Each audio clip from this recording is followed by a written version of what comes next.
Hello and welcome to another edition of Empty the Playbook. Fascinating week in the NFL and the world, actually. Lots going on. And of course, we're ready for Mockdraft 3.0 today. I can't wait. But before we get into the nitty and gritty of the news and then our mock draft, we need to check in with the boys. So, Thornsy, what's up, G? How you doing? Hi, I'm good, thank you. Yeah, I've had a nice week. It's been nice. Everything's going back to normal. Gyms have reopened, training starting back up again, so that's all nice. It's not just sitting at home reading anymore, which was getting a bit boring. Other than that, yeah, I lost my streak on Headspace. I was fuming. I was on 96 days, and I blew it. I don't know what Headspace is, I'll be honest. Oh, well, I'll plug it. Headspace is like a meditation app. So right. It sort of does like guided meditations and like little courses to like deal with stress or cravings, or the MBA have like got like sport performance type courses on there as well, which is really good. Like you should definitely check it out. Yeah. But yeah, I've done it every day since literally like the 2nd of January. 96 days, I imagine. Yeah. And the other day I missed it, and yeah, I wouldn't, if I'd have got to like 101, 102, I wouldn't have minded it. But you left it. 96. Yeah, very close to it. It's like in cricket, if you get 96 and you're out, it is a bit. You know, it's like a good score, but it is a bit peak, not getting to 100. Exactly. But anyway, cool. Obviously, really good for mental health as well, which is obviously really, really prominent now during the current climate as well. So, so nice plug, Thorns. I like it. I'm actually quite interested about that, and I will definitely be having a nose after the podcast. Talking of, I don't know what the segue was going to be there. I'll be honest. I was trying to find one in my headspace. I thought you were going to say talking of mental health. I was like, whoa. Talking of things that are good for my mental health, the next person that I'm going to introduce, Shapland. How you doing, Geese? Better for seeing your lovely face. Oh, I love it. I want to start off by saying, as if you ever got near 100 when you played cricket. I very much doubt you ever got in the same ballpark. If you ever got 25, I'd be surprised. I'm from Wales. I don't play cricket. I got a couple 50s. We get it. You're from Kent. But yeah, it's been a hectic week. I won't lie. Like Thornsy said, stuff's starting to get rock and rolling again. I've been working I've been working as a COVID steward, so as like a COVID marshal, and I worked, I think something like 30 hours over the weekend. So Friday, Saturday, Sunday, and a bit of Thursday, I worked 30 hours across. So that was obviously quite hectic. Some absolute cretinous person unfortunately made us an hour late for the recording today because I also had rugby training today, which was nice to play a bit of rugby because the rules for playing rugby are a bit looser than the new rules for American football, which meant I've been able to play some rugby with, not contact as much, but like a bit of soft contact, which has been quite nice to get my nose dirty again, start running around trying to juke people, dancing in the backfield while Thornsy wouldn't block anyway. Not that you can block in rugby, but anyway. So yeah, it's been a good week. It's been a good week. It's like when we're talking about mental health, I think it's good for everyone's mental health when stuff just starts rolling again. And I think it's been a good week for everyone as far as I'm aware, because everyone's, been able to do stuff. I haven't been able to get to the gym yet, which is what I'm hoping to do tomorrow morning. But yeah, so that's my that's a segue of my life, Dan. What have you been up to other than, I assume, just teaching now schools reopened? Yeah, just working mostly. Well, first off, thanks for asking. I appreciate it. But yeah, just mostly working at the minute. I'm currently, I'll be honest, not too sure of the rules um, at the minute in Wales, because obviously we're a little bit different. But once I kind of check in and kind of the first few weeks of being back at school are through and we're back into the routine a bit more, I'm also hoping to kind of get into a bit more exercise and maybe hopefully get into the gym at some point, because my only exercise currently is running rings around 7, 8, and 9-year-olds on the football pitch at school. So hopefully I can get to playing some sport against people my own age. I hope you're not pulling out of challenges. I hope you're going 2 foot in if they're on the ball. I would if we were playing on grass, but unfortunately we're playing on the concrete, so I'm not sliding anytime soon. But don't you worry, when it comes to the summer and we're hopefully the restrictions are lifted even more and we can get onto the football pitch, those 2-footed challenges will be going in, and it'll be calm because I'll be the referee, so it won't matter. But yeah, so that's how my week's been. I'm glad you boys are having a really nice, productive week as well. It's really good to hear. Let's get stuck into the news in the NFL this week. A few bits to get through. There's me thinking before we researched for this week's podcast that not a lot's happened. And I look back through the news of the week and actually quite a lot of interesting things happen. Things with potential draft implications. Panthers and Giants potentially looking to trade back. Rumors of that in the last few days, which is really, really interesting. I never know whether these sort of things are like smoke and mirrors leading into the draft, like try to entice other GMs to kind of make a move and pull the trigger on something in a rush or in a panic of trying to get the guy that they want, or whether these trades are just genuinely going to happen and whether these teams are actually looking into it. I hope it's all true, I'll be honest, and just the draft is just going to be absolutely mental, because the draft last year promised kind of like trades and things like that, and there wasn't many trades off the top of my head. I know the Chargers came back into the first round at the end to get Kenneth Murray, but wasn't loads there for trades last year. So hopefully this year will be quite exciting. I think an element of it really is sort of like you said, it is a bit of smoke and mirrors, but I also think it's the perfect way to sound out the market. Like if you're the Giants or the Panthers, you're saying you're trading back, people are panicking because they're going to lose their job. People are panicking because they're wondering like, oh, who's trading up above me? And I think it can rise the stock of a pick, because you obviously know, like, I'm not sure if people would know this, but there's like a sort of general draft pick like evaluator that's like been used by GMs that was developed back in. So each draft pick has like a rough value that you get traded on, but you see some picks spike in value. And I think throwing in sort of rumors that somebody might be taking that pick always spikes the value. So I don't think they necessarily are trading back. I just think it's a good way to test out the market, because if there's rumors that they're trading back, you best believe they're getting calls going, who wants to pick? What are they giving you? I'll give you better. Like, it's a good way to sound out the market, because if they're trying to shop the pick and they're actively looking for buyers, obviously it's going to lose value of the pick. But I think saying there's already interest in the pick, you're going to see a bit of spiked value. So there is the possibility for intrigue. I hope with the potential QB rush, we should see a massive amount of trades going on, because there'll be so many dynamic and beautiful playmakers on both sides of the ball available in up until like pick 12, 13, 14. I think there's going to be so much talent flying off in the first round, because we're seeing quite a quarterback rich draft. So yeah, I'd love to see some trades. Yeah, great. Thanks, Shaps. And I'm exactly the same. Trades they just make it even more exciting. They mess with your mock drafts, obviously, but yeah, really exciting to see. Another exciting development, well, potentially exciting, it might be, again, smoke and mirrors. The Eagles organization have come out today and said that there's going to be an open QB competition, which shows potentially that lack of trust in Jalen Hurts that we've talked about on multiple podcasts before.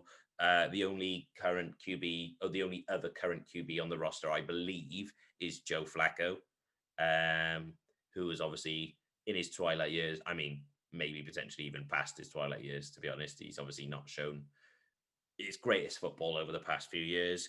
So whether that means another QB is coming in to challenge those guys, or whether it is just Jalen Hurts that they're running with and they're, again, laying it on thick for other teams to potentially make a move, will be interesting to see. Mike Tomlin, obviously a guy that I hold in quite a high regard, as I'm sure we all do, although Shaps doesn't enjoy holding him in a high regard, has signed a 3-year contract extension to be the Steelers head coach for 3 more years through till 2024. Well deserved. I mean, he's doing a class job. Like I said, he hasn't had a losing season his entire time he's been there. So mad stat, that is ridiculous. But there you go. Alex Smith, comeback player of the year last year, retires. Makes sense. I think like he was going to go somewhere now to be the backup QB somewhere, wasn't he? And just like I think it makes a lot of sense. He's like earned the respect of everyone by coming back and showing that he can, do that. And I think now is the right time for him. Obviously, I don't know him personally, so I can't speak completely honestly about his decisions. But good for him. Amazing career, and what seems like a top guy. So congratulations to him on retirement. And the last kind of main thing of the news this week, the Cincinnati Bengals dropped some new unis, which I know me and Thornsy really, really liked. Shaps, I can't remember if you were kind of sold on them or not. But yeah. I think firstly, the Eagles quarterback competition sort of stuff, I think is more Nick Sirianni coming in and saying like, nothing's going to be given, everything has to be earned, that sort of head coaching mentality. I think it is a bit weird that you haven't come out and said Hurts is the guy we're supporting, but I think it's more his attempt to sort of say, we're not giving out freebies, you have to come and earn your spot, which I like and I respect. Also, a bit of news that drops about like an hour ago maybe is they've officially made the changes to the jersey numbers. So running backs, receivers, tight ends, linebackers and corners, I think, can wear 1 to 49 now, as well as what they already had, which is pretty cool. Did they say whether that's in effect like straight away, or is that something that's coming down the line? I think it's for the season. Oh, wow. So that's pretty dope. And other thing, not related to the news that you spoke of. I love this time of year, like the week before the draft, because you get all the sleepers and everyone's like, there's all this hype about the first round and the top guys at each position and stuff. Then you also get these guys that people are like, keep an eye on him because he's going to be, he may go in the 4th round, but keep an eye on him for the next season. So I think, I don't know why I did this, but I was going to put an example and I can't think of any for previous examples. But I have a few guys that I've sort of read up about. So Kay Johnson out of South Dakota State, keep an eye on him. Jalen Darden, Elijah Molden out of Washington. Even like someone like Rashad Bateman, like a guy that could be in the top discussion of like the top 3 receivers. I know he's probably going to get drafted in the 1st round, but he's a guy that Bleacher Report have him as their 2nd best receiver of the class. So like he's someone that is being slept on.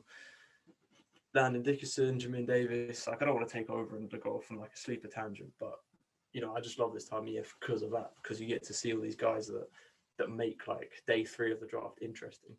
So that's pretty cool. Other than that, that's my take. Nice, Thorns. Yeah, do you know what? I agree with you as well. It's kind of like, obviously we talked a few weeks ago about our introductions into the NFL. And obviously as you get more and more interested, and obviously these things like the draft become more and more interesting. And so kind of following these college prospects means that like obviously as you kind of begin in the NFL or begin in the NFL draft, whatever stage you're at, obviously day 1 is kind of where it's most exciting. And then after that, you're kind of like, I'll just read about day 2 and day 3 afterwards, because it doesn't really mean anything to me, because like the first sort of like 10 guys that are going to go. And then after that, you're like, I have no idea, which is fair enough, obviously. But yeah, like as you kind of get more and more interested, you're like start to watch day 2 and day 3, and you're like, oh my god, there's like guys that I've heard of on day 3 going, and it's like really, really interesting. And then obviously after that comes like undrafted, where like last year, was it last year, Thaddeus Moss came out undrafted. Obviously we've brought him up before, and yeah, stuff like that, like you just didn't realize you were going to be interested in, just now becomes even more interesting. So yeah, absolutely, like sleeper picks and just things like that, and guys that are going to fall and guys that are going to sneak into the first round and just stuff like that. It's just, yeah, man, I can't wait for it. Shaps, any takes on the news or kind of what we've been talking about? Yeah, I'm going to give you a quick fire through because I've got, shockingly for me, I've got a bit to say about everything. So I'm going to give you a quick fire through. First off, the new unis for the Bengals.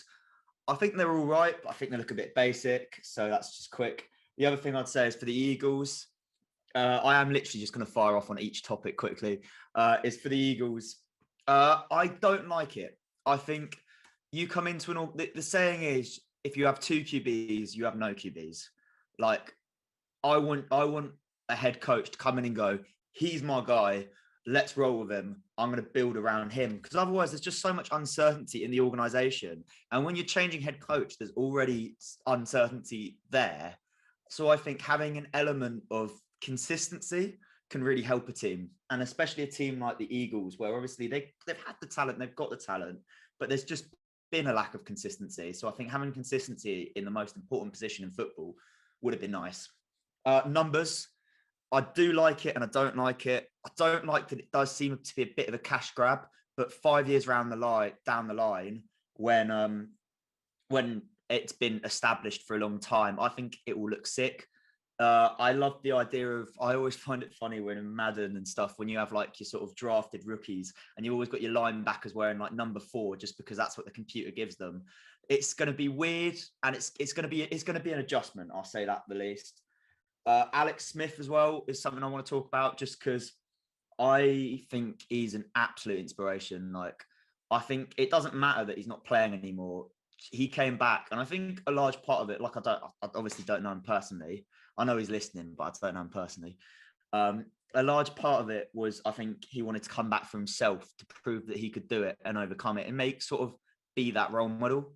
And honestly, like, I've been watching so many clips. I've kept an eye on it because I think all of us are people who've struggled with injuries when we played, and to see someone who came from a possible amputation and death to come back and play at a high level and lead a team to the playoffs, genuinely, I think it's one of the best stories in football history. Speaking of sleepers and Rashad Bateman, I want to say I've drafted him in both of our mock drafts so far. Who's to know if I'll draft him again for the 3rd time? I think part of the good thing about him is I think he's the real standout. Well, he's one of the real standout big body receivers. I think this is a draft with a lot of little receivers who can do a lot in yak sort of, and I think that is the way the NFL is going. But to have a big body like Rondale Moore and the way, Rashad Bateman, sorry. I just think he's going to be a really good talent. And I did actually mean to say Rondale Moore is another person I said in the first draft. I really like him. And I think he's going to slip to the 2nd round or maybe even 3rd round, the way things are going. And I think he's going to someone's going to get a steal with him wherever he slips, because I think he's a really explosive playmaker. Then just a couple of bits you didn't mention. I don't think you mentioned, but Sheldon Richardson, no longer a Brown, 13 mil cap cut. Obviously, what? Nobody cares. Oh, I care. Well, I think that's important because he was obviously a leader of that Browns defense. But yeah, and the other thing that isn't really relevant, but I want to talk about a little bit, is obviously because we do have some American viewers, and I just want to say about, obviously, the news this week in sport has been dominated by the European Super League. Obviously, that's the wrong kind of football for this podcast, but it's the American system that the UK wanted to move to. So I think it's just important to talk about why it doesn't work in the UK, but it does work in America. And I think a large part of it is because American sports have always been set up to be a business. Like, we love the sports in America, but I think we can all accept that. The NBA is a business. The MLB is a business. The NFL is a business. But I think that wasn't originally the case for football. Like, football was always the working man sport.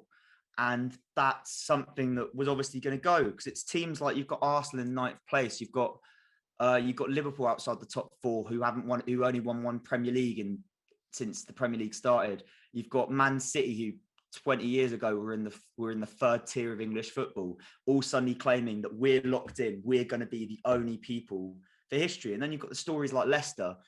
And just because it's the way it's trying to change the order, like I understand the draw of seeing the big name games, but yeah, it just doesn't really work in the English systems. And I think another large part of that is coming from the fact that the NFL and the other things have drafts. They are more fair in that manner because all teams, every team has always had the chance to draft the best player. If you are a bad team, you've always had the chance to draft the best player. But obviously they talked about it building into the football pyramid, but it basically just cut off the top player and left everyone else behind.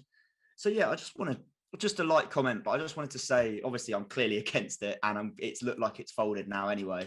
But just if there are any Americans, because I understand if you're American and you look at the European Super League, you're like, that's awesome. I get to watch Liverpool, Real Madrid. I get to watch Chelsea, Barcelona, Atleti versus AC Milan every week. That's going to be amazing.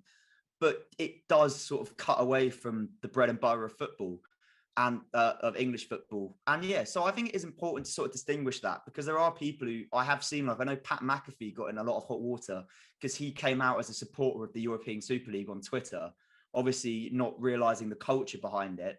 And I think that was the same with a lot of the American owners in the Premier League, didn't realize the culture fully behind their clubs. And that's why you've seen this massive backlash.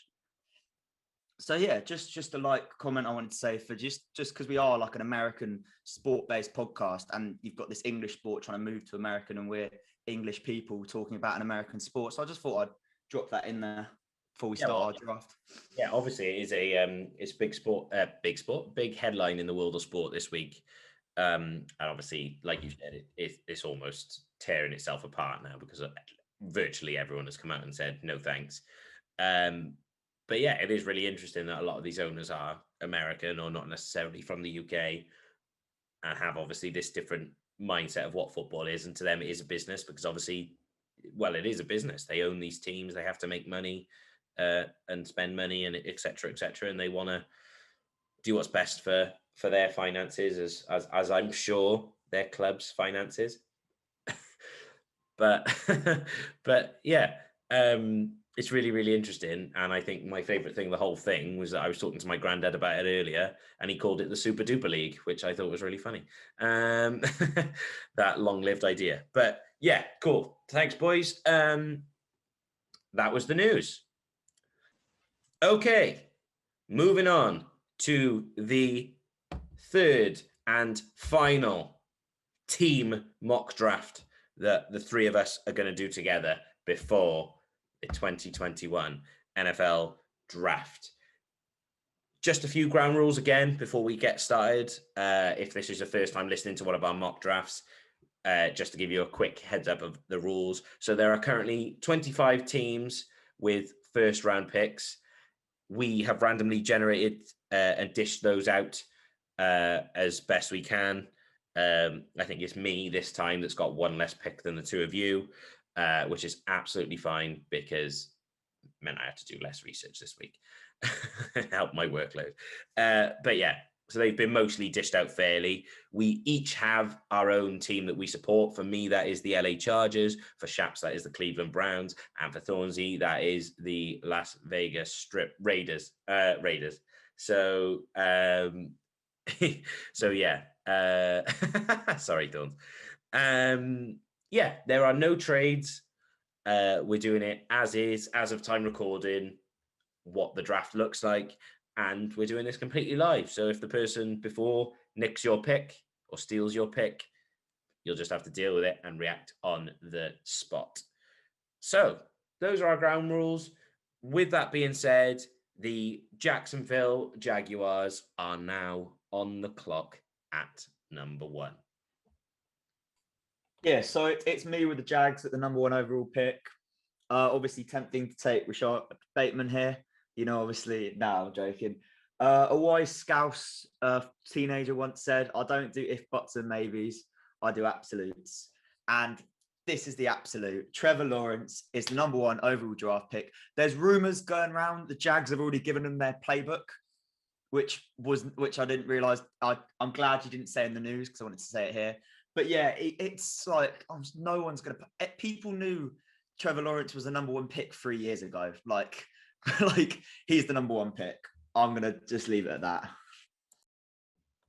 that. Thanks, chaps. I'm on the clock at #2 with the New York Jets. Zach Wilson, quarterback, BYU. That's the pick. That's all I'm going to say. Right, in which case you're straight back to me. So I'm on the #3 pick here with the 49ers. So the rumors are they're going to draft Mac Jones, but honestly, I don't care if that's what they're actually going to draft. I think that's a stupid draft decision, and I completely disagree with it. I've talked about him before, Justin Fields. I think he is literally, just because I know Zach Wilson and Trevor Lawrence are getting a lot of hype, but Justin Fields is a beautiful prospect. He has got the arm, he's got the athleticism, he's got the big play potential. The only real knock on him at the moment is that he stares down his primary read and he might be slow making decisions. But I'm sorry, it's a 49ers system. You're telling me Kyle Shanahan can't just give him a one read play? He will. If they take Mac Wilson, they're being, not Mac Wilson, Mac Jones, sorry, they're being completely stupid and they're just ending up with another worse version of Jimmy G. Like, what's the point? So yeah, easy pick for me, Justin Fields. So #4 with the Falcons. 3 for 3 on quarterbacks. But, you know, I'm not sold on Mac Jones at 4. But I think with having a draft pick this high with a roster that is as good as Falcons is, I can't see them being in this position again next year or the year after. So I'm going to take Trey Lance out of North Dakota State, make it the 4th QB, first time in history, if not a while. And I mean, he's a bit of a developmental guy. Like, he may not be there yet, and he's like, there was this crazy fact on I think part of the draft the other day where Trey Lance has only thrown the ball around 350 times in his college career, compared to Fields, Lawrence, and Jones, who have all thrown it 1,200 plus. So like, he's really like young and raw in that sense. But with Matt Ryan in front of him, I think it makes a lot of sense, and I think you can pick Pitts up and you can complete this offense for this coming year and the next few years after that. But if you don't have a good QB, I think this is a huge chance to get a guy who, you know, a year ago was arguably the challenger to Trevor Lawrence. So I think, yeah, Fields. It's going so well. Lawrence at 4. Yeah, lovely analysis. Tripped at the final hurdle. I'm on the clock now at #5 with the Cincinnati Bengals. I feel this should be an easier pick than it is. I feel like, again, this is potentially something that's smoke and mirrors. But then again, I don't know. All the hype. For me, this pick is one of 3, as I'm sure a lot of people will agree. It's either potentially one of 4. But I'm going to put it in one of 3 as it's either Jamar Chase for the LSU link between him and Joe Burrow. It's either Kyle Pitts as the most exciting offensive weapon in the draft, or it's either the offensive lineman of their choice, whether that's Rashawn Slater or whether that's Penei Sewell. Receivers, I feel like you can get like in any draft. Like, I feel like there's always an obscene amount of receivers and you've just got to hit with a couple of them. And I know that link between Chase and Burrow is really, really exciting. But for me, you've just got to shore up that O-line. Like, you've got to do everything you can to protect Burrow. And the playmakers, if you're not happy with the ones you've got, will come later. There's more chance of finding success with receivers later on down the line. But if you think your guy is here for O-line right now, then you've got to take him. And for me, I think the guy that they've got to take right now for athleticism alone, and for the freak that he was at 19 years old at university level, the Cincinnati Bengals take Penei Sewell at 5. Cool. I like that, we spoke a lot about the Bengals, what they should do this offseason. And, I think you can talk a lot about how, there may be good O-linemen available at the top of the second round, but really they're at the top of the second round for a reason. The guys at the top of the first are going to be better. That's just how it is. So I think that pick makes a world of sense. Which brings me on to number 6 in the Dolphins. And yeah, like you said, there was 3 options for you. Here there's 2 options. I think Jamar Chase or Kyle Pitts. And looking at the Dolphins roster, they have guys on the outside. I think they can get it done. And Pitts is a generational talent. I think for the Dolphins to take Chase, like, you can get that. Let me make that point again. Chase is going to be good, but Kyle Pitts is a generational talent who shouldn't be overlooked. So number 6, Miami Dolphins, Kyle Pitts. Number 7, Detroit Lions. Jamar Chase. Like, the Lions lost both their top receivers in free agency, Marvin Jones and Kenny Golladay. Jamar Chase, I think whoever's here out of Chase or Pitts, presuming one of them will be, just really works for this Lions offense, who they just need that go-to guy, that number 1 weapon, and that's exactly what Chase brings. He's athletic, he's a true number 1 receiver. He's not someone that is going to be like stuck in the slot or forgotten about. He can really do it all, and I think that makes him so appealing, especially to a team that doesn't have that option. And finally, when you look at the Lions, you think they're a team that are going to be in the QB market in the next 2 or 3 years, and to bring in a guy who's an established number 1 option, it just makes a ton of sense at this point for their rebuild, if you want to call it that. So number 7, Jamar Chase to the Detroit Lions.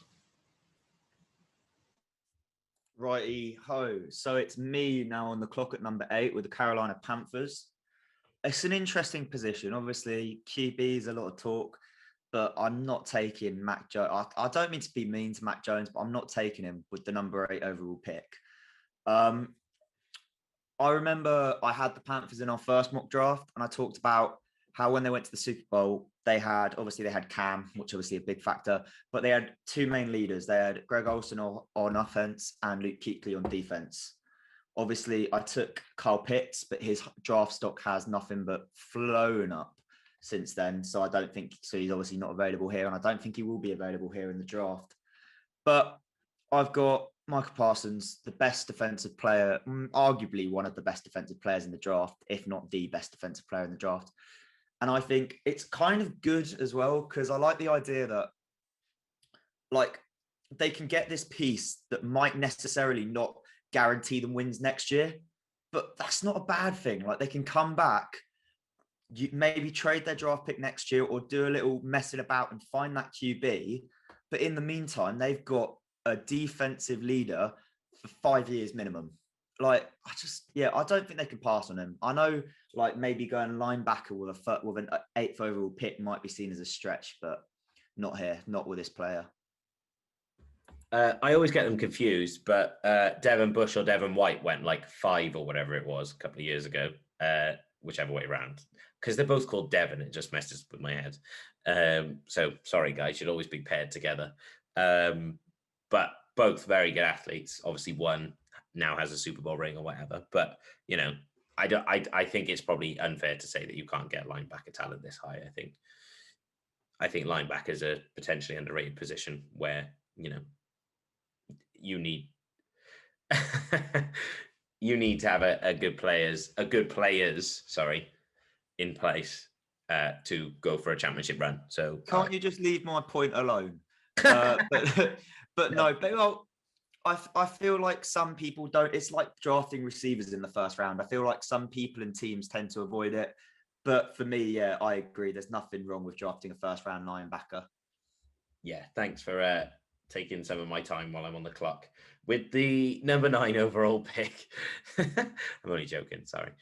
With the number 9 overall pick, the Denver Broncos are on the clock. I think this has worked out lovely for him because you know where I'm probably going to go. I think in real world, the way John Elway kind of works, I know he's kind of taken a back seat now, but I think he'll still be in the ear of the GM. If 4 quarterbacks go in the first 4 picks, he's going to be on the phone to Miami at 6. and saying, we'll have that pick, thank you very much, and do a trade there, and they're going to move up. But if it works out that they don't and they hold on to this pick, because I think Detroit are the ones to look out for, or any team potentially trading up ahead of the Broncos. So I think they will look to trade up. But yeah, the person that they want is still here at 9 in our draft, and they go QB because John Elway loves to waste a first round pick or a high second round pick on a QB. So although I don't agree with it, this is what's going to happen. Mac Jones, quarterback from Alabama, goes to the Denver Broncos. Right, I'm back on the clock at 10 with Le Dallas Cowboys. America's team, yes. I might be wrong, but I think the last 2 mock drafts we've gone O-line. I believe. We have. Which is really, really interesting because I'm going corner. So the Cowboys help a secondary in particular, but a defense that absolutely stinks.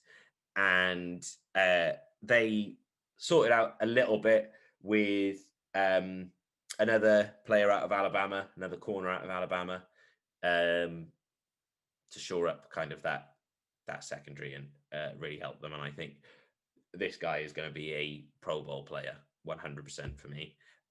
So, well, if he's anything like his dad anyway, who was class. I always remember playing as his dad on like NFL Street, and his dad was always just sick at getting picks. But anyway, that's enough about my childhood in ends.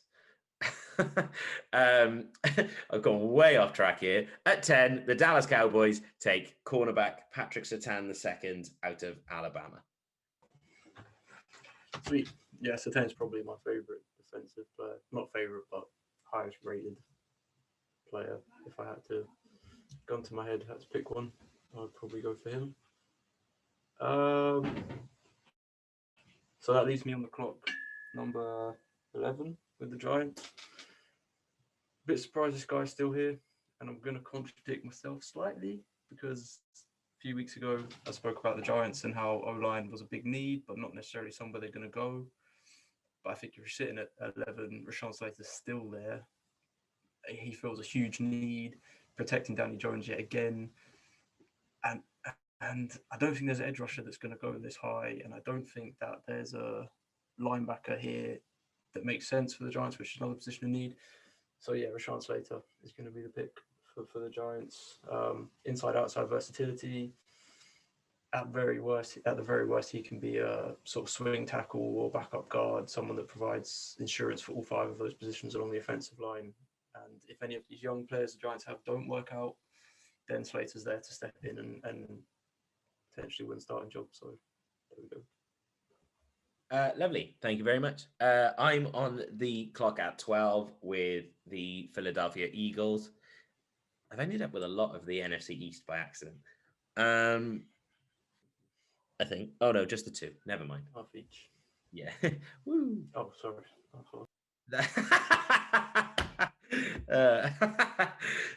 It's like we're just chilling, having a normal conversation. Love it. Right. I'm at 12 with the Philadelphia Eagles. There's lots of needs here for me. Offensive guard and tackle. Obviously, don't have a defensive guard. Guard and offensive tackle. Linebacker is one, I think. Corner is one.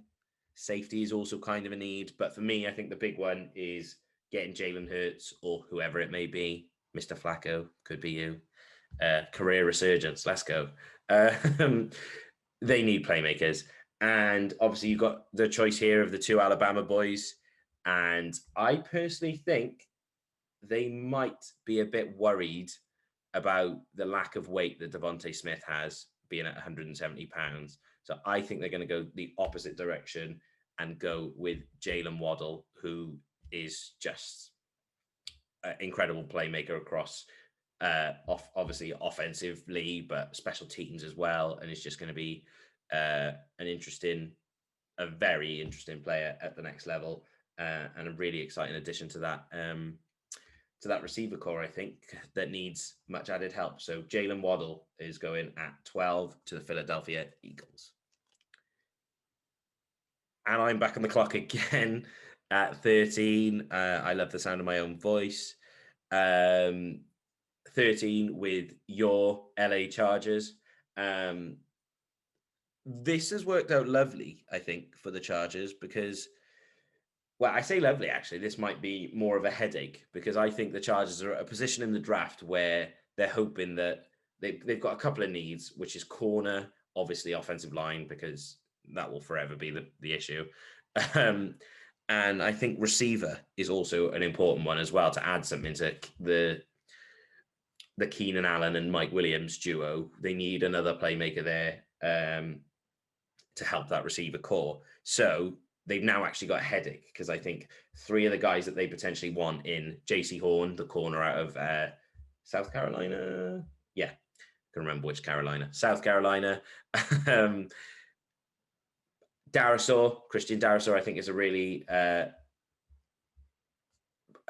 player that's definitely in play here.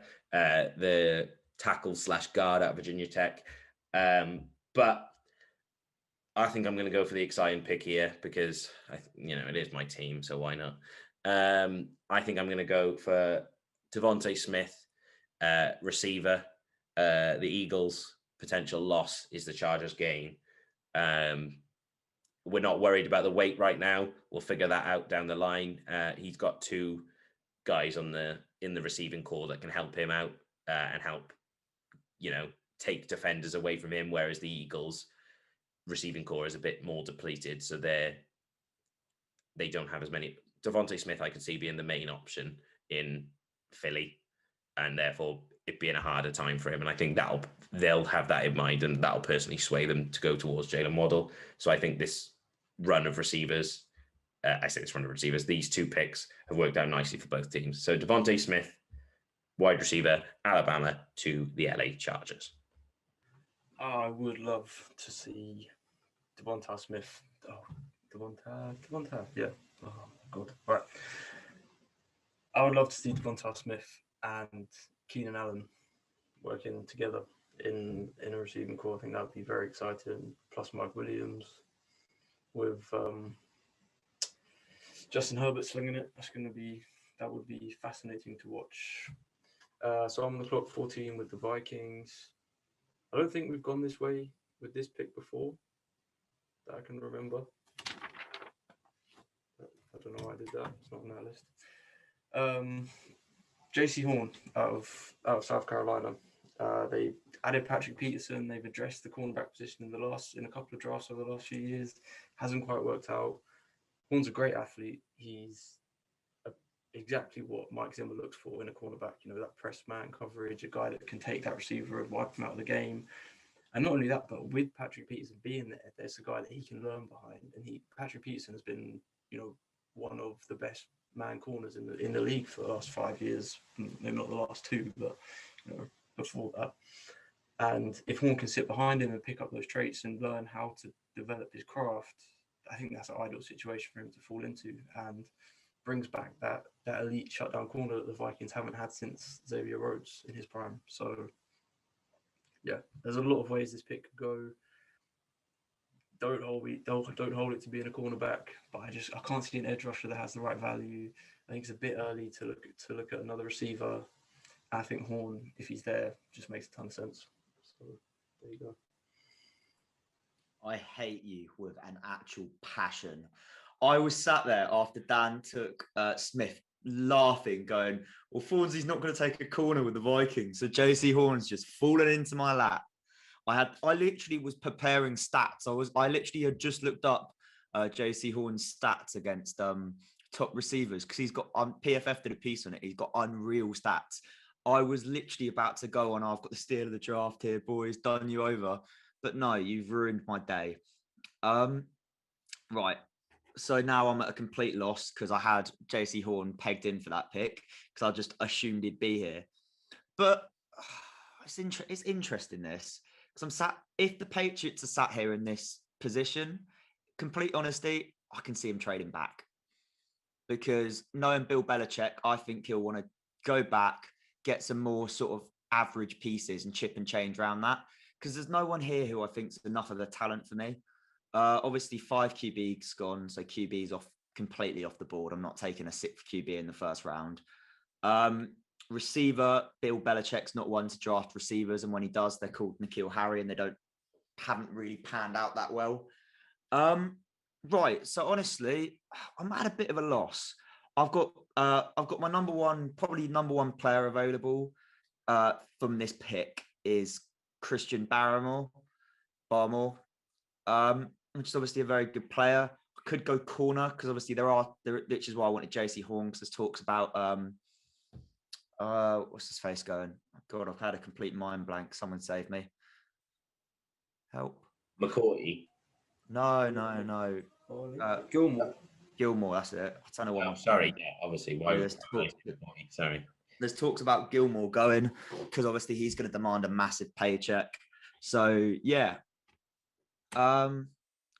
Jesus, I'm just stalling at this point.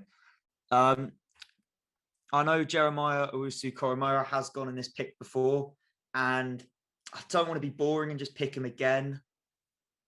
But I agree with everything Thornsy said in the first one. And I think he is a Bill Belichick player that he could just fit anywhere and see what he can do with him. It's a tough choice though. Yeah, I'm gonna go with Owusu-Koramoah. And then number 16 is back to me with the Cardinals. Again, I've got Barmore back here, who I chose with this pick when I had it in the first mock draft. I could be boring and just go for him again, but I'm not gonna be. I'm gonna be a bit more exciting. I think I'm gonna shore up their secondary unit, and it might not seem that logical, but it's the move that I want to make. So yeah, it seems to be my vibe with a lot of my draft picks for some reason. It doesn't always seem logical, but it's the move I like to make. Yeah, a lot of my picks aren't necessarily gonna happen. Now this is someone who a lot of people think has fallen out the first round, and it's not due to his own fault at all. But he was before my number one corner in the draft. And yes, you don't know how long you've got him, but I think they've got such a great roster here at the Cards, they can afford to take a risk. So I'm taking a risk, and I'm actually drafting Caleb Farley, corner out of Virginia Tech, with the 16th overall pick.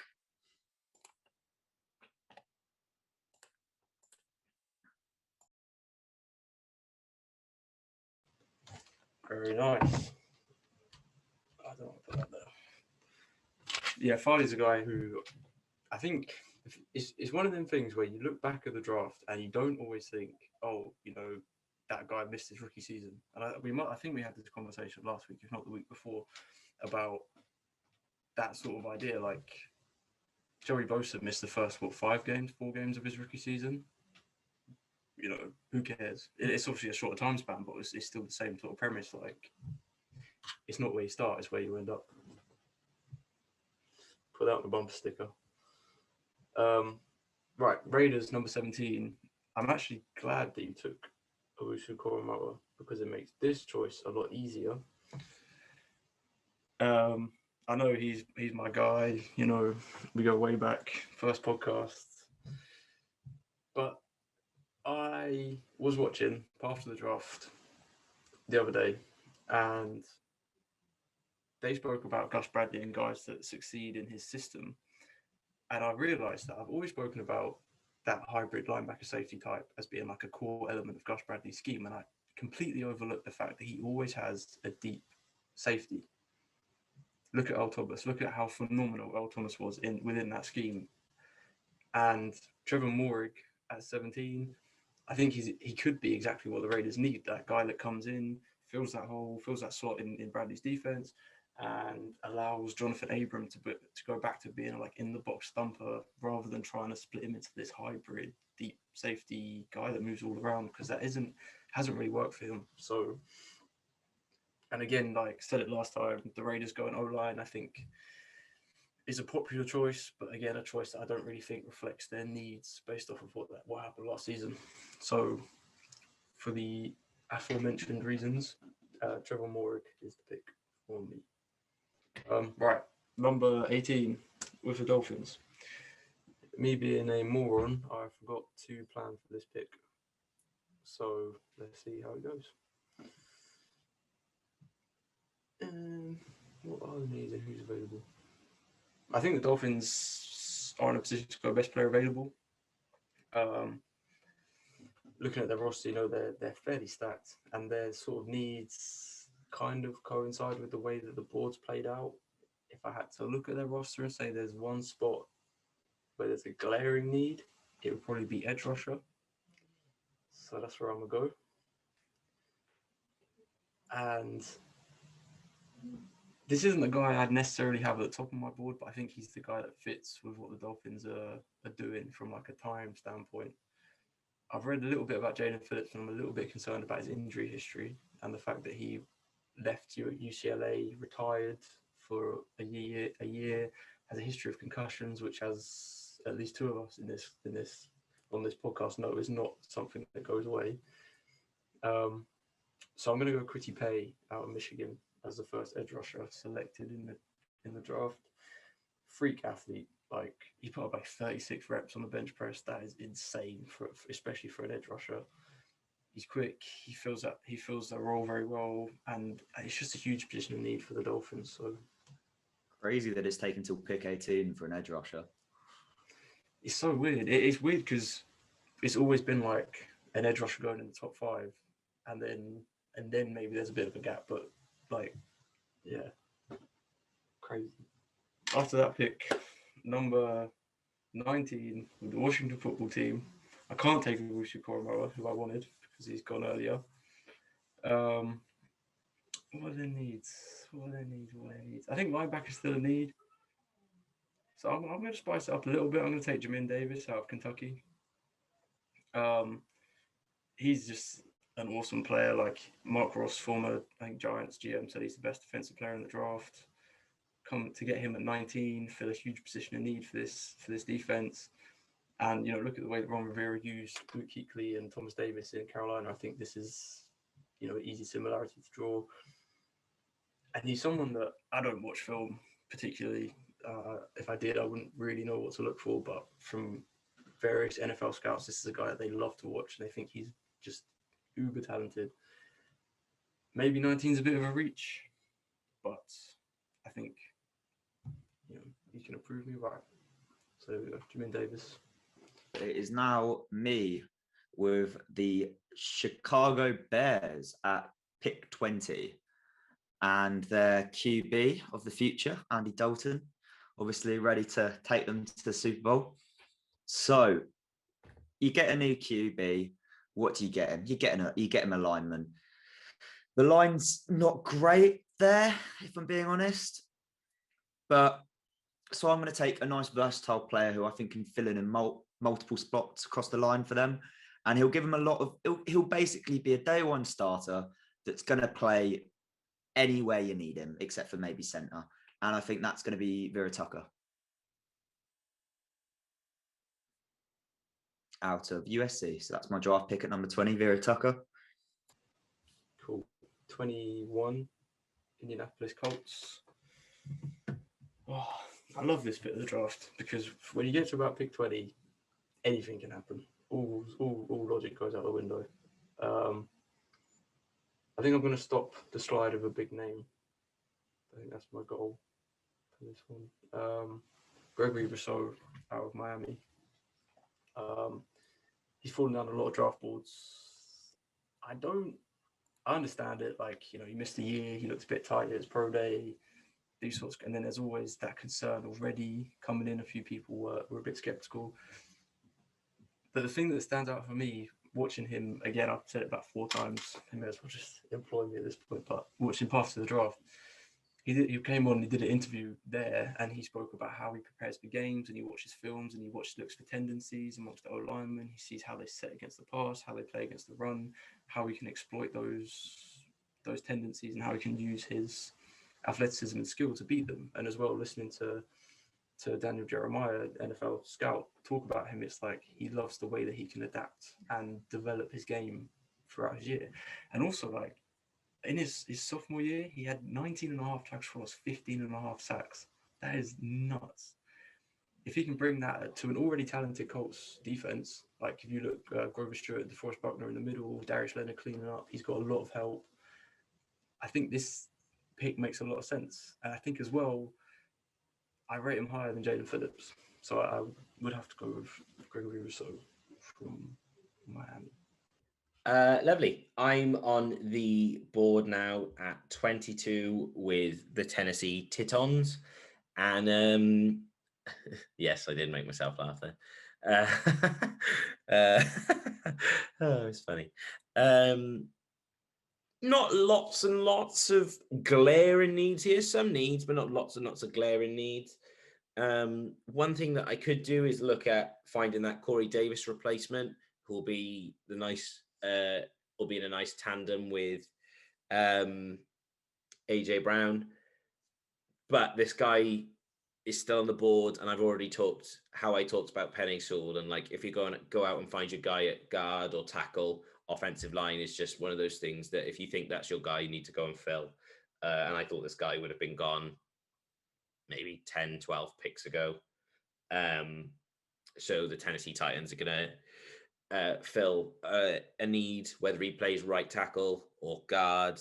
They're going to take Christian Darrisaw out of Virginia Tech to give them some help along their offensive line and look to receiver later on in the draft. So Christian Darrisaw at 22.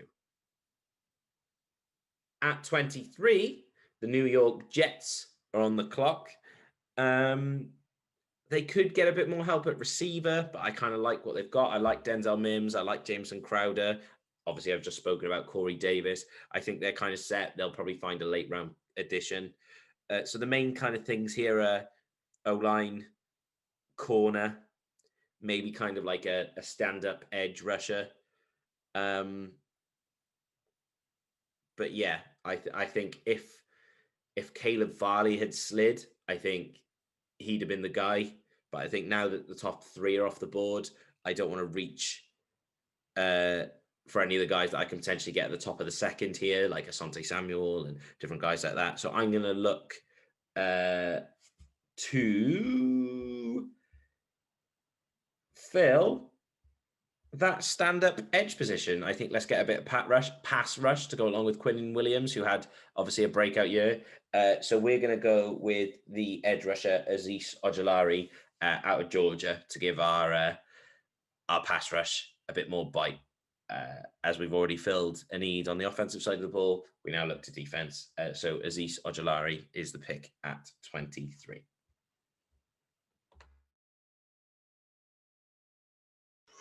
Sweet. Like that. Ojulari has a lot of spice, a lot of speed off the edge. It'll be cool as well watching Robert Saleh like build up his defense to fill out his scheme as he likes it to be played. Bit surprised you took him over Phillips, I would have to say, but you know, I understand. Steelers, pick number 24. I'm gonna go with a running back. If I can get the scroller to work. I think running back's interesting because there's like three guys right at the top. But for me, this guy, Najee Harris, is the guy that can do it all, really. I think he's a better receiver than Etienne. I think his game is slightly more well-rounded. And I think as well, the Steelers' offense hasn't really been the same since they lost Le'Veon Bell. And that like three-headed triple threat that he provided in pass protection, receiving, and rushing. So, yeah, I'm going to take Najee Harris out of Alabama. Okay, yeah, lovely stuff. It's back with me now with Jacksonville. And if I'm being completely honest, I forgot I had this pick because I was sat there preparing for the Browns and I'd obviously written down I had the Jags and I'd already drafted for the Jags. I forgot, obviously, they've got 2 first overall picks. So, yeah, this doesn't make me look great. But, right, yeah, so obviously I took Trevor Lawrence, the QB of the future. Jacksonville. You know what? I'm Jacksonville. There's a lot of holes on the roster. I want best player available. Best player available. I've spoken about him in my last 2 picks, and I've been wanting to take him, but he's not really filled a need. He doesn't really fill a need in Jacksonville, but you'd pick 25, and you've got Barmore, however you say it, left, the defensive interior player from Alabama.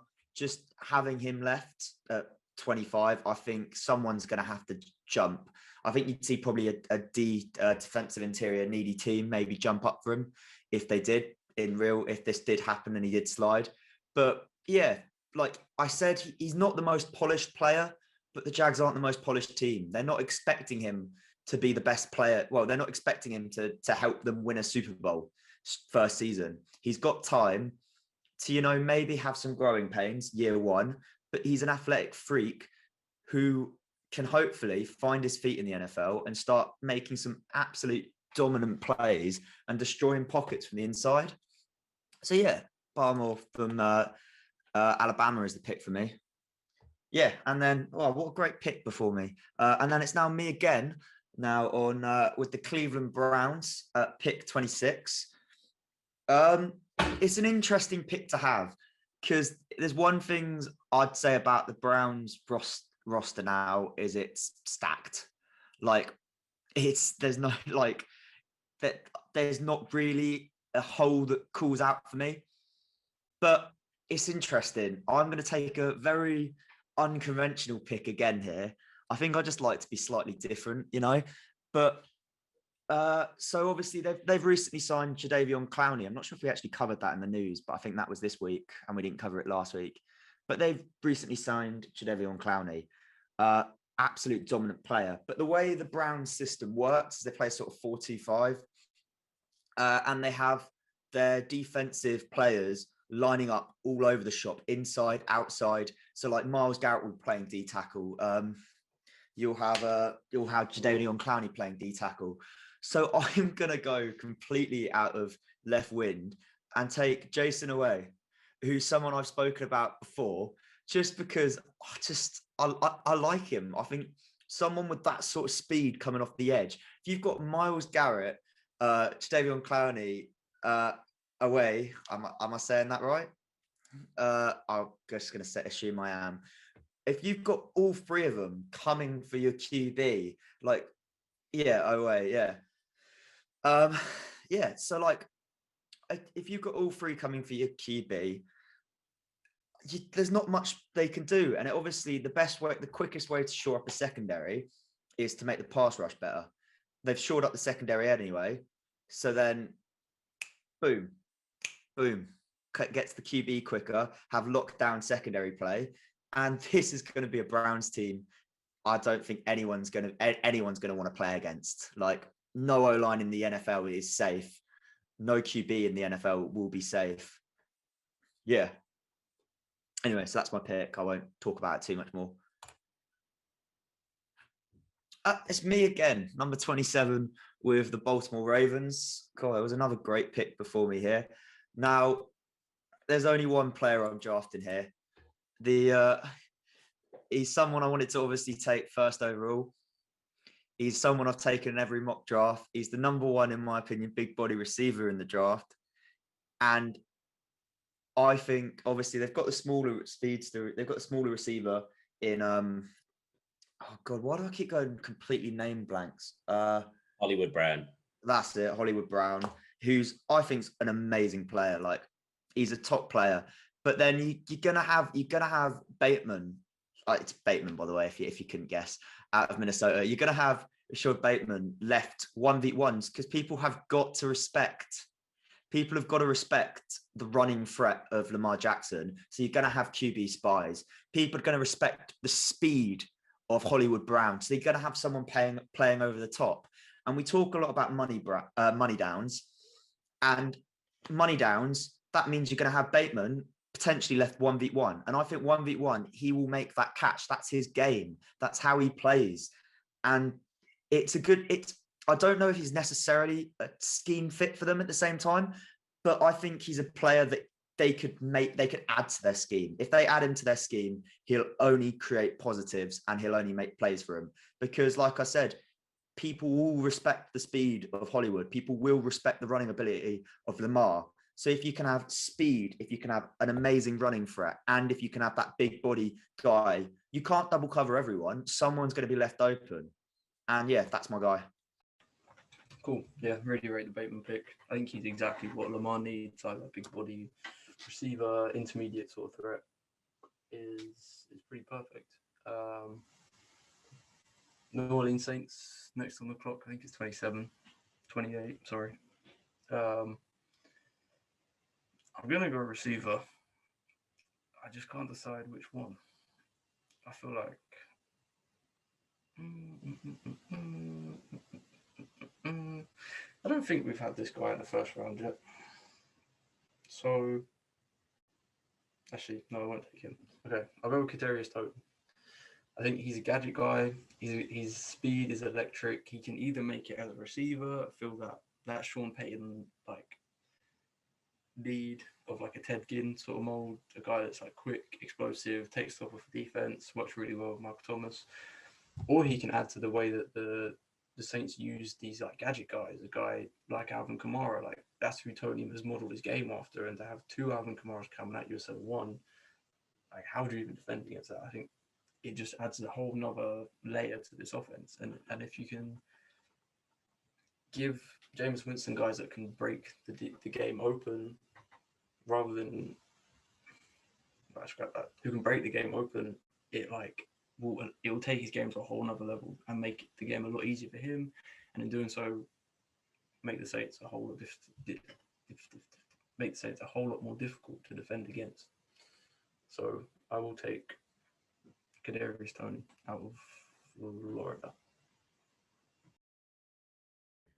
Lovely. I'm going to carry on the receiver run again for the second time this draft at 29 with the Green Bay Packers. Don't worry, Aaron. I'll sort you out and give you a nice receiver. And one of my favorite receivers in the draft.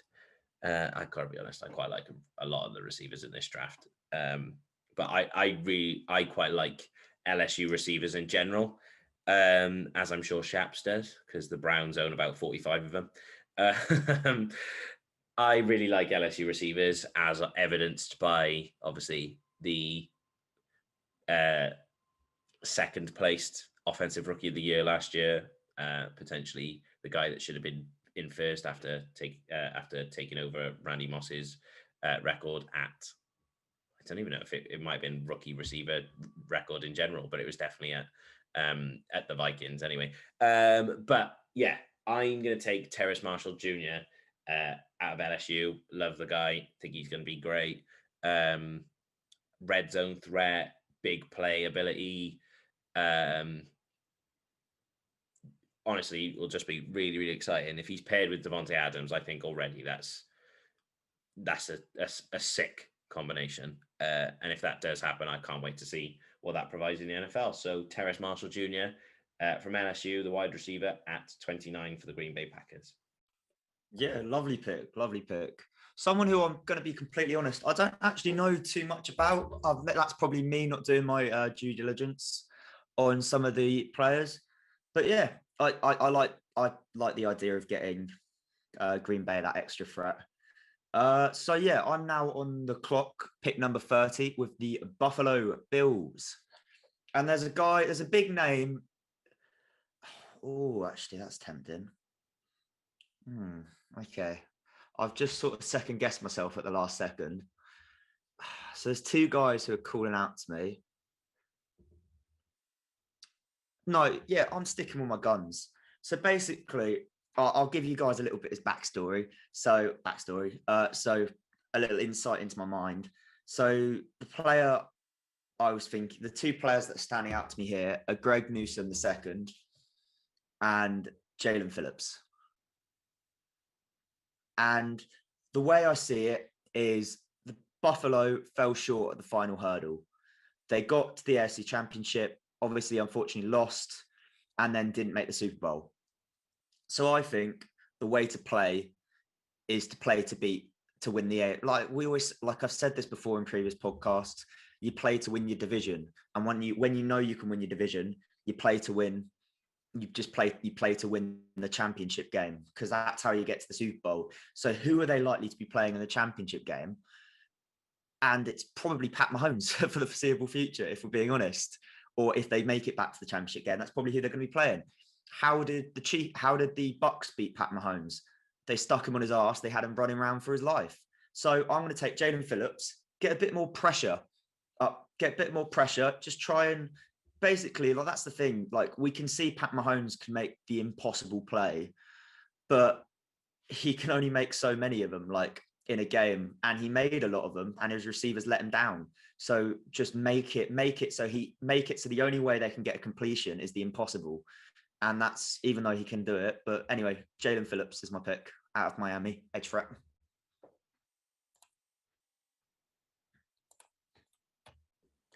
Lovely. I think that's a really nice pick. I don't know if I see Jalen Phillips falling this far, but then again, who knows? Like, the real draft may happen kind of like ours, where, like, I'm looking at like best available now, and we're at pick 31 with the Chiefs, and there's guys that I'm shocked haven't gone off the board yet, but also there's no one, looking back at the draft so far, there's no one that I've gone like is a massive first round reach. You know what I mean? All of these guys are likely and deserve to be in the first round, which is really, really interesting that this guy's kind of fallen, that potentially when we did mock draft 1.0, there had been no chance that they would have been falling out the first round. And obviously that's what happens in real life, which is really, really interesting.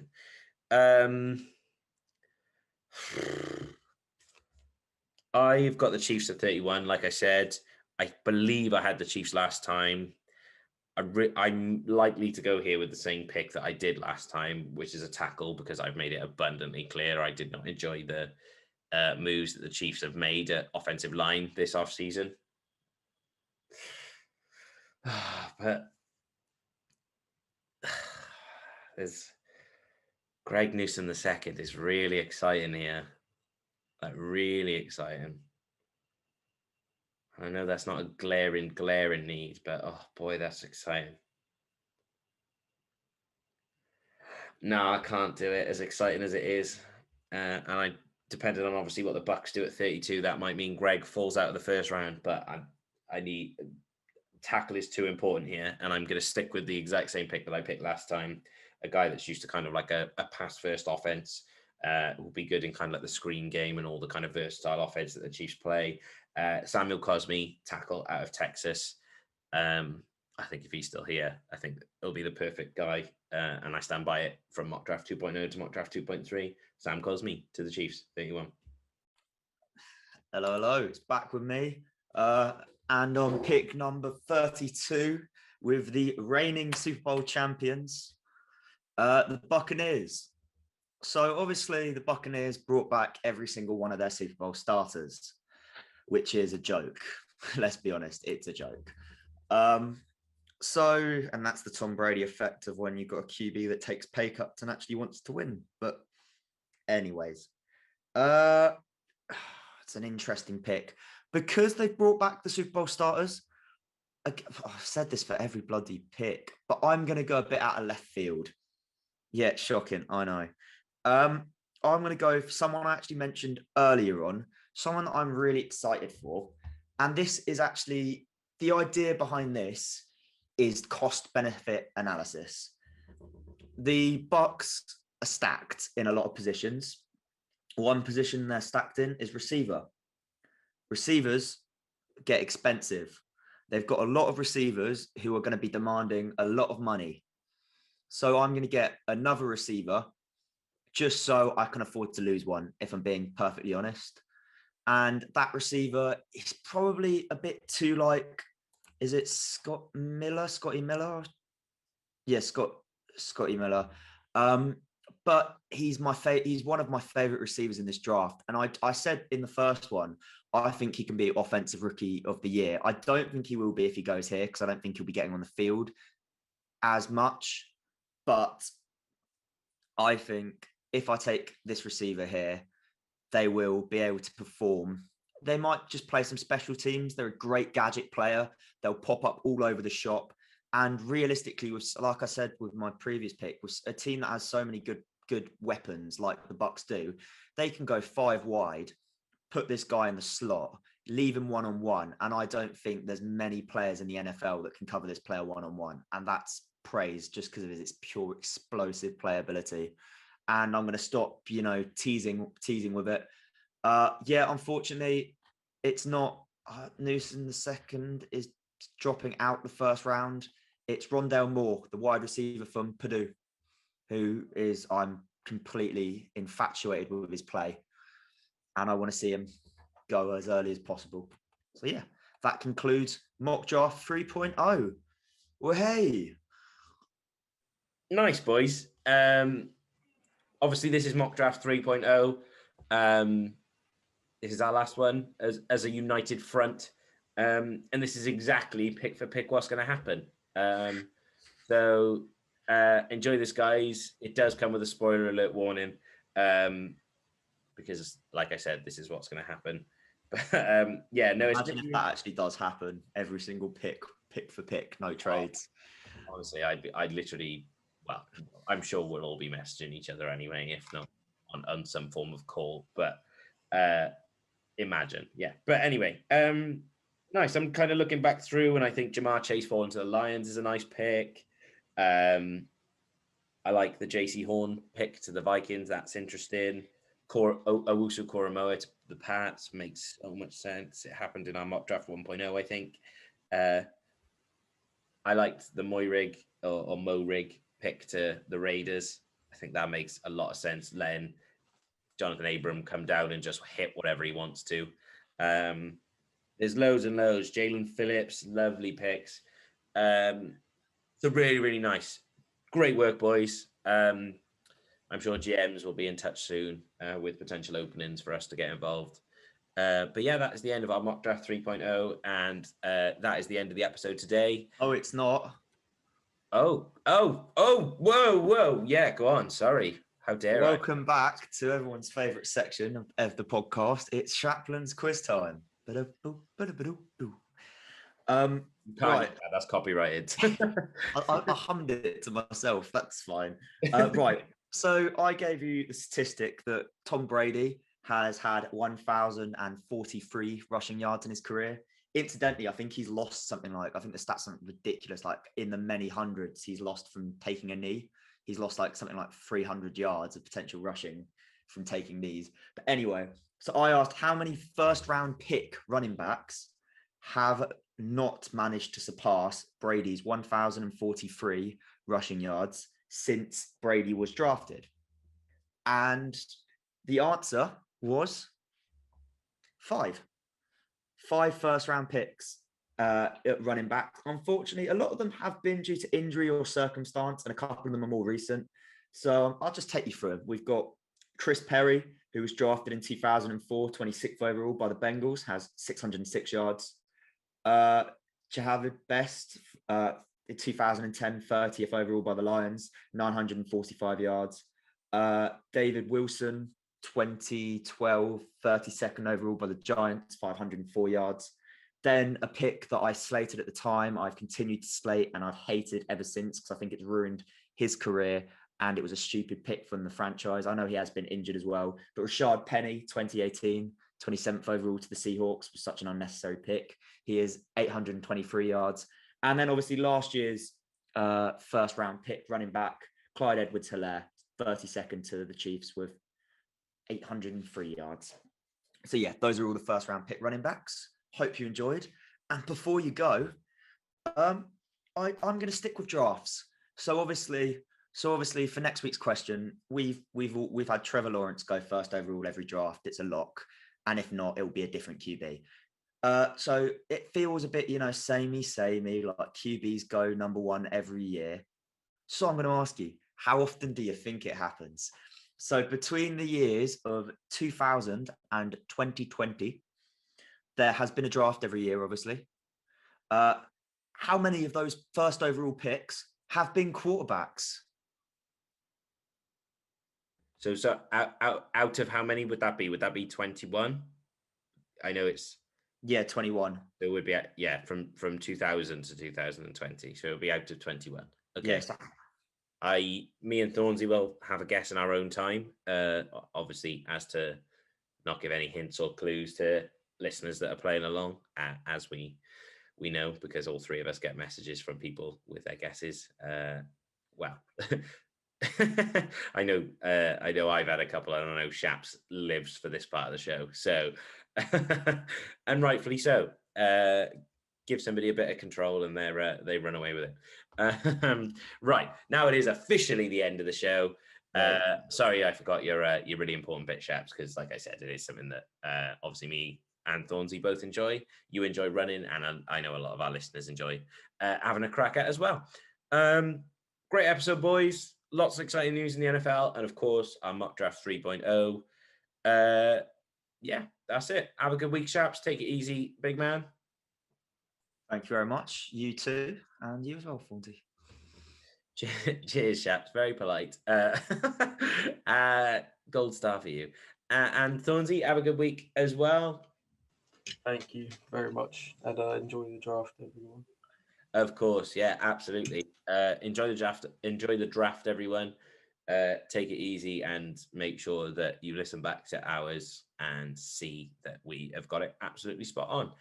Follow us on Instagram, as always, and listen to us on your favorite streaming platform, although that's clearly what you're already doing it because you're already here. Have a good week, everyone. Take it easy, and we'll catch you next time. Peace.